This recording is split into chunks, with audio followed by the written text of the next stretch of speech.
agora a aula 5, dando continuidade então aos distúrbios do ritmo cardíaco. Nós podemos dividir então as arritmias em três tipos principais: as supraventriculares, que nós já vimos o que?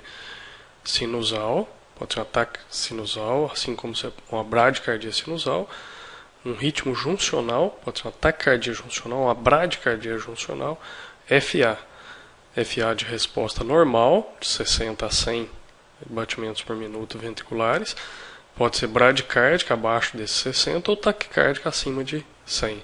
Flutter, o flutter pode também ser de baixa resposta, resposta normal, que é de 60 a 100, ou de alta resposta acima de 100. Via acessória, que seria aquela via acessória aqui, geralmente a maioria o Wolff-Parkinson-White, e taquicardia supraventricular paroxística ou reentrada nodal. Então aquela que eu tenho dupla via, a via acessória está aqui localizada junto ao nó atrioventricular. Então essas são as supraventriculares. Mas eu posso ter arritmia também atrioventricular e ventricular, que é o objetivo dessa nossa aula agora. Então, vocês podem ver aqui. Então, já que a arritmia não muda, são as três perguntas: se tem onda P ou não. Aqui vocês estão vendo onda P, certo? Se tem QRS normal, QRS normal, estreito, então via normal de condução, e a relação P-QRS entre P e QRS está normal, entre P e QRS está normal. Uma coisa chama atenção: a distância do início da P até o início do QRS, que aqui tem 240 milissegundos. Lembrando, cada quadradinho pequeno é 40 milissegundos, certo? Então aqui eu tenho 6 quadradinhos, tem 4 com 2, 6. 6 vezes 4, 24. 240 milissegundos. Ou seja, aquele intervalo, aquela parada que o estímulo dá lá no nó atrioventricular, que é o intervalo PR, está muito aumentado. O que seria o normal? Entre 120 e 200 milissegundos. Abaixo de 120, eu vou pensar naquelas pré-excitações que é a via acessória. Acima de 200, eu tenho um bloqueio nesse nó, no nó atrioventricular.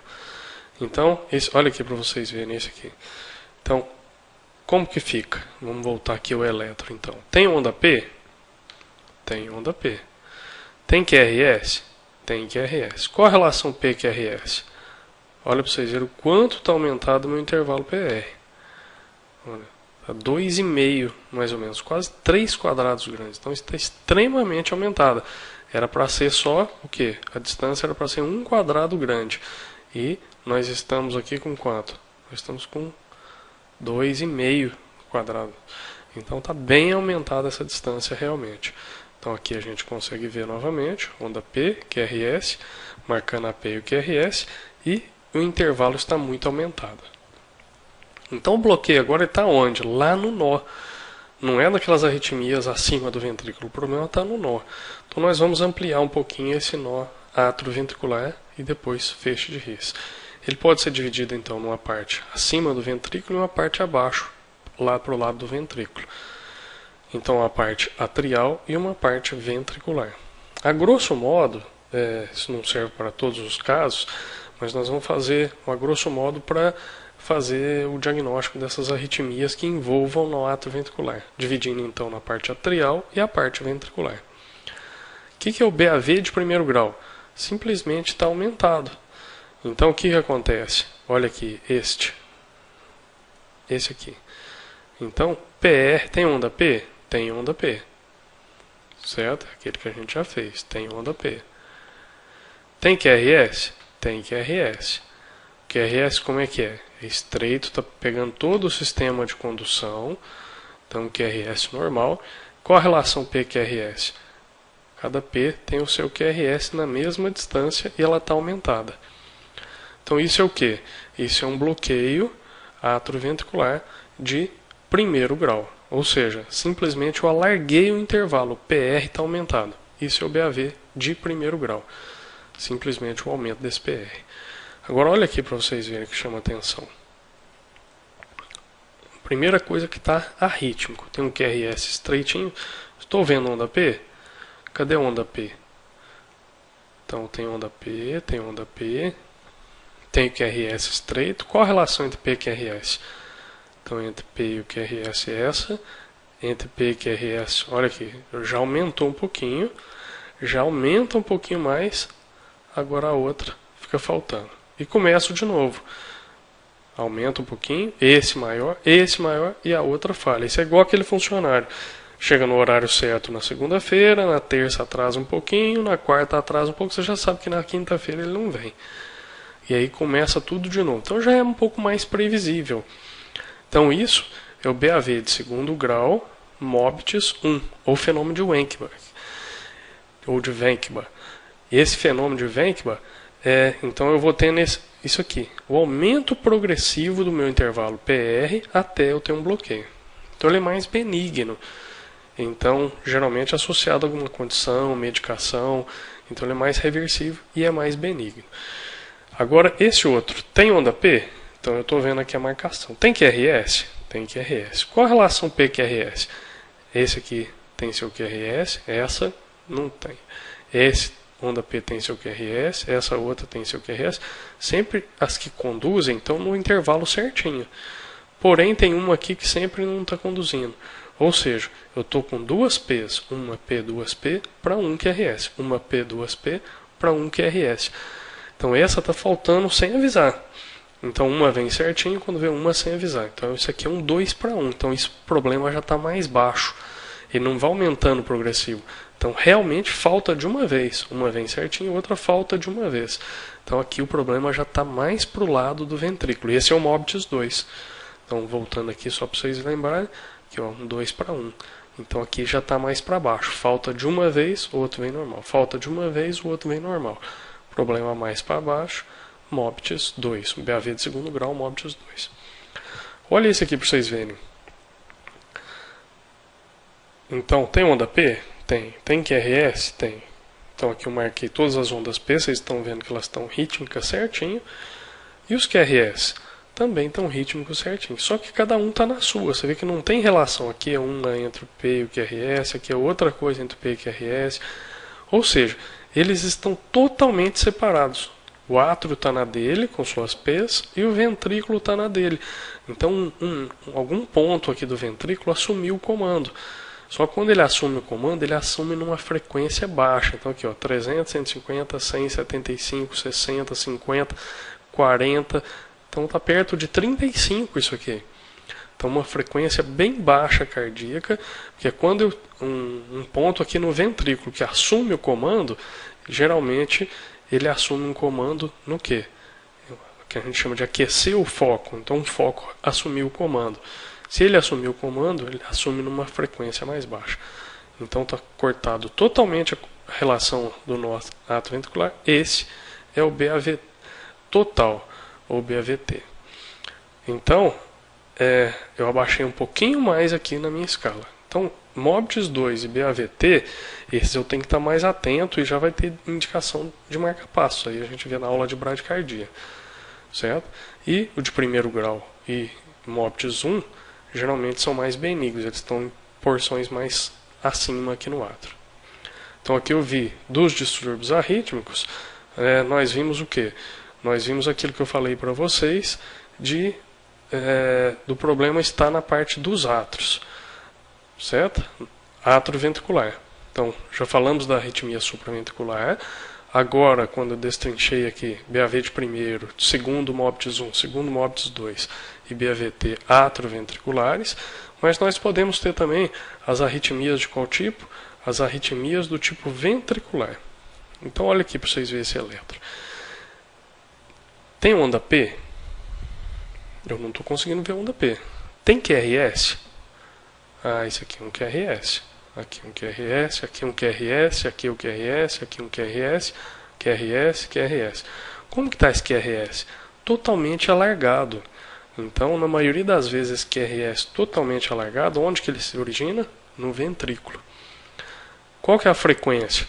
Então, aqui estou numa linha mais grossa, 300, 150. Então, uma taquicardia que está onde? Lá no ventrículo. Taquicardia ventricular. Aqui, isso aqui é um eletro de 12 derivações.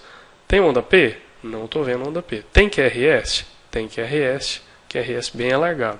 Se eu não estou vendo onda P, que não tem jeito de eu falar relação P-QRS. Então esse é o que? Até prova em contrário, taquicardia onde? Ventricular. Então toda vez que eu tenho uma taquicardia ventricular, eu tenho que procurar aqui os critérios de instabilidade. Primeiro, alteração do nível de consciência, dispneia, hipotensão e má perfusão e dor precordial. Então esses são os critérios de instabilidade. Se tiver presente qualquer um deles, eu preciso cardioverter elétrico. Então é choque, sedar o paciente e cardioverter, certo? Esse outro eletro aqui, esse aqui é o chamado torsade de pointes, ou torção das pontas. Então vocês estão vendo? Fica positividade, altera, então fica torcendo, como se fosse uma fita torcida. O QRS ele vai se torcendo, uma hora está mais positivo, outra hora fica menor, outra hora está mais negativo, e assim vai. Olha aqui para vocês verem, estava vindo alguma coisa normal, de repente ele começa positivo, zero, negativo, e vai torcendo. Então esse é um torsades. Torsades é importante porque a gente tem que ver qual tipo de distúrbio que tem associado. Então, se a gente tiver no eletro uma parte normal antes de entrar aqui no torsades, eu tenho que ver como que está esse QT, intervalo entre Q e o final da onda T do paciente.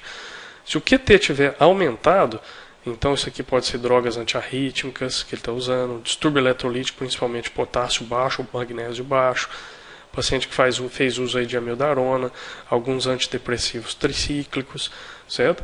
Agora, e se esse QT estiver dentro do intervalo normal, geralmente abaixo de 450 milissegundos? Então, o QT está normal. E aí me sugere que esse torsades é devido a uma isquemia miocárdica. Então, torsades, a gente tem que analisar o QT prévio. QT aumentado, efeito de alguma outra coisa externa. QT normal, eu tenho que pensar em arritmia. Aí eu tenho esse outro eletro aqui também.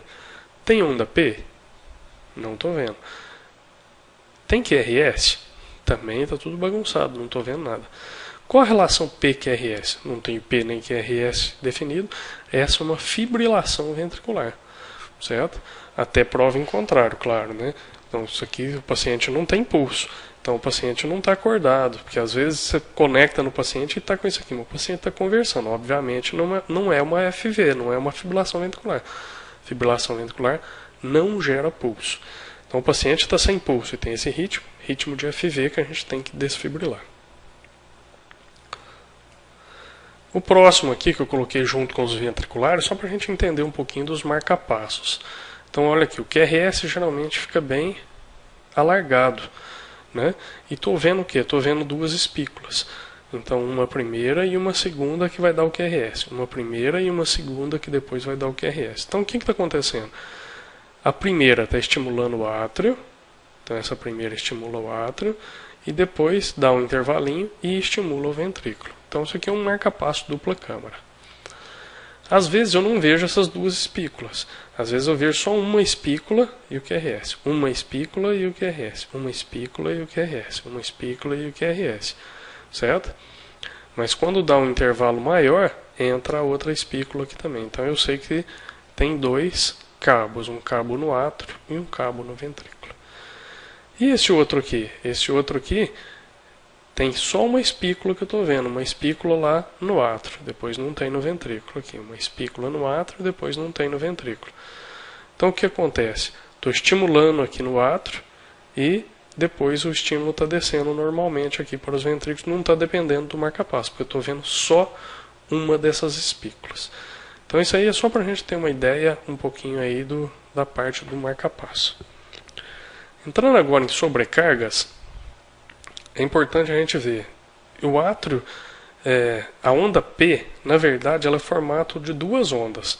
Uma onda do átrio direito, que o nó sinusal está lá no átrio direito, e depois uma onda do átrio esquerdo, formando então a onda P. É importante que a duração dela tem que ser 2,5 milímetros, assim como a amplitude também 2,5. Então fica fácil guardar. Tanto a altura máxima 2,5 quanto a sua duração máxima também 2,5. O que pode acontecer? Então olha aqui para vocês verem. Quando eu tenho um átrio direito aumentado, então essa primeira fase do átrio direito está muito grande. e a do átrio esquerdo está pequena. Na hora que eu somo esses outros dois, fica uma onda só bastante alta. Então, é uma amplitude maior que 2,5 milímetros. Tá certo? Então, isso é quando o átrio direito está aumentado. É melhor visto em D2. Ou onda P pulmonar, porque às vezes isso acontece a uma pressão pulmonar muito alta, sobrecarrega o VD e aumenta o átrio direito. Por isso que ela é chamada de onda P pulmonar, a sobrecarga do átrio direito. Então ela é como se fosse, alguns gostam de brincar, aquele chapéu de bruxa, que é aquele para cima. Então ela está aumentada em amplitude. Então olha aqui para vocês verem. Quando eu olho aqui em D2, ela está maior que 2,5 milímetros aqui. Maior que 2,5, maior que 2,5. Ela está quase 3,5 aqui, essa onda P. Então ela está bastante aumentada. Mas pode ser que o átrio esquerdo que esteja aumentado. Olha aqui para você ver. O átrio esquerdo maior. Então o átrio direito normal. Agora o átrio esquerdo vai estar aumentado. Átrio direito normal. Átrio esquerdo aumentado. Então quando eu somo as duas ondas, eu observo a primeira onda e depois vem uma onda maior. Então isso aqui fica aumentado em duração. Certo? Então a duração aqui agora é maior que 2,5 milímetros. Isso nas derivações bipolares. Isso aqui alguns brincam com o chapéu de cowboy. Então o chapéu de bruxa aumenta o de átrio direito, átrio esquerdo é o chapéu, aquele dividido chapéu do cowboy. Olha aqui para vocês verem. Então em D2 eu estou vendo, e ela está com a duração muito aumentada. Duração muito aumentada. Quase 3,5 milímetros de duração. Sobrecarga, sugestivo de sobrecarga de átrio esquerdo. Olha aqui para vocês verem. Outra coisa que chama atenção, aqui está aumentado. E, às vezes, uma fase negativa aqui em V1. Então, em V1 tem uma fase positiva ou negativa. E essa fase negativa está maior. Também sugestiva de aumento do átrio esquerdo. Então, a amplitude está maior e fase negativa de V1 também está maior. Ventrículo esquerdo. Ventrículo esquerdo, a gente tem que lembrar que tem uma massa normal de 250 a 390 gramas. Apenas após 450 gramas que começa a ter correlação entre massa e amplitude do QRS. Então tem uma parcela que já tem sobrecarga, já tem hipertrofia, e a gente não tem correlação com o eletro. Lembrando que a massa do ventrículo esquerdo é 3 a 4 vezes a massa do ventrículo direito. Então, o normal, aquilo que eu já falei para vocês, de V1 a V6 é o quê? O R aumentando e o S vai diminuindo. Isso por quê? Porque tem aquele primeiro vetor e o vetor resultante. Porém, quando eu tenho a sobrecarga, esse ventrículo está muito espesso, o ventrículo fica muito maior. Então, essa onda vai estar, olha aqui, em V1, o primeiro vetor septal normal, mas aqui vai estar muito profundo aqui a onda que está afastando, que é essa resultante maior, por causa de ter músculo aumentado. E aqui V5 e V6 eu vou estar olhando uma onda aqui muito maior. Então é o primeiro ponto. Um eixo pode ficar desviado também para a esquerda. Como às vezes eu aumento a massa muscular e a circulação não acompanha, eu posso ter uma isquemia relativa.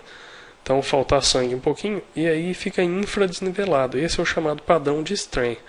Então o padrão de Strain, quando eu reduzo, eu faço aqui principalmente na parede lateral V5 e V6, eu faço um infradesnivelamento junto com uma sobrecarga. Eu tenho alguns critérios aqui. Na verdade, nós temos mais de 30 critérios de amplitude. Os dois que têm mais correlação é o Sokolov e o índice de Cornell. Sokolov eu somo o quê? O S de V1, com o R de V5 ou V6. Tá certo? Então, para esses aqui tem um intervalo que a gente considera como normal. Quando acima de 35 essa soma do S de V1 com o R de V5 e V6, me sugere sobrecarga ventricular esquerda. E o Cornell? Cornell a gente soma o S de V3, com o R lá de AVL. E aí eu tenho uma diferença grande para homens e para mulher. Quando acima de 28 milímetros, sugere sobrecarga para homem. Quando maior que 20 para mulheres, sugere sobrecarga. E lembrando que tanto o Sokolov como o Cornell, olha aqui para vocês verem, tem uma sensibilidade perto de 50%. Então o Sokolov vier alterado ou não muda muita coisa, né? E a especificidade é baixa, pode ter um Sokolov positivo e não ter hipertrofia. Agora o Cornell tem uma sensibilidade até um pouco menor, mas ele é bastante específico, ou seja, se eu tiver alteração no Cornell, geralmente eu tenho hipertrofia mesmo. Então é interessante aplicar os dois, mas lembrando, o que mais vai ter correlação, se tiver alterado, o que mais vai ter correlação com sobrecarga ventricular esquerda vai ser o quê? Vai ser aqui o Cornell. Olha aqui para vocês verem. Então, acaba tendo uma amplitude maior de todas as ondas. Então, quando eu somo S, olha aqui, quanto que dá aqui? 1, 2, 3, 15 milímetros. 1, 2, 3, 4. 20 milímetros. Então 35, estou quase que no limite aqui para Sokolov. E para Cornell, eu somo R. 1, 2, 3, 4. Né? Então mais ou menos 25. Se for mulher, eu tenho sobrecarga ventricular esquerda. Para o homem, que é 28, o Cornell, ainda não preenche o critério. Olha esse outro, a gente até perde o contato. Então eu somando aqui, certo? E somo aqui com R. Então, 1, 2, 3, 4,5. 4,5 mais meio, 5. Mais ou menos 6. 6 vezes 5, 30. Então, tanto para homem quanto mulher, positivo aqui pelo Cornell. Olha esse outro aqui para vocês verem. Mostrando que, às vezes, eu faço como se fosse padrão de strain, padrão de isquemia. Então, inverto onda T, faço um infradiscretinho do segmento ST, certo? É por uma isquemia relativa. Então esse é o padrão de strain aí da sobrecarga. Então aqui para vocês verem essa ventriculografia, quando aqui está na diástole e aqui está na sístole. Olha a espessura desse ventrículo. É extremamente espessado. Quando a gente analisou a coronária direita normal, coronária esquerda também normal. Certo? E as sobrecargas às vezes podem ser muito intensas. E aí a gente vai entrar aí nas miocardiopatias hipertróficas. Olha aqui esse ventrículo cortado. Então o septo do ventrículo esquerdo, aqui o ventrículo esquerdo. Olha esse septo como é que está. Septo extremamente aumentado. Então pode ser só uma hipertrofia concêntrica e mesmo uma hipertensão de longa data, ou pode ser cardiomiopatia hipertrófica, que é distúrbio congênito. Quando nós vamos ver o eletro, às vezes eu pego o S de V1 ou de V2 e somo com o R de V5 ou V6, ou pego o S de V3 e somo com o R de AVL. Então está indiscutível. Capaz que só aqui o R de AVL já é significativo para hipertrofia nesse caso. Nós podemos ter também sobrecarga do ventrículo direito. Então, aqui seria o normal, primeiro vetor e segundo, dando aquele padrão, vai aumentando o R progressivo e vai diminuindo o S progressivo. Se eu faço uma sobrecarga aqui agora do ventrículo direito, eu vou desviar aquele vetor resultante. Então, o que vai acontecer? Vai somar aqui em V1, eu vou ver quase que a somatória desses dois vetores. Eu vou ter um R muito amplo, certo? Vou ter um R muito amplo. Então eu vou ter, em vez de aumentar nesse sentido de V1 para V3, eu vou ter um decréscimo, porque eu vou estar, à medida que eu chegar para cá, eu vou estar fugindo dos meus vetores. Então eu vou ter um S mais importante. Então S de V5 e V6, e a relação, que esse que é o mais importante, o R dividido pelo S, em V1 e V2, é maior que 1. Então o que a gente não encontra nas outras alterações. Então eu pego o R aqui e divido pelo S, eu tenho mais que 1. Então isso é muito sugestivo então de sobrecarga de qual tipo? Ventricular direita. Certo? E aqui eu vou ter o strain onde? Do lado da sobrecarga. O strain aqui fica mais em V1 e V2. Tá certo? Então, voltando aqui para os critérios. R sobre S maior que 1, de V1 a V2, proporcional ao R, né? Sempre relação ao R. Qzinho em V1 é sempre patológico. Eu não posso ter onda Q em V1. Se eu tiver Q em V1 é sempre patológico. Se eu tiver strain em V1 e V2, me sugere sobrecarga ventricular direita. S em V5, V6 também sobrecarga ventricular direita.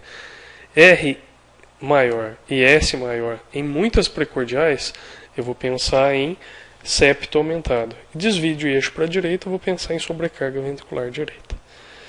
Então isso é o que tem para essa aula de hoje. E um abraço a todos.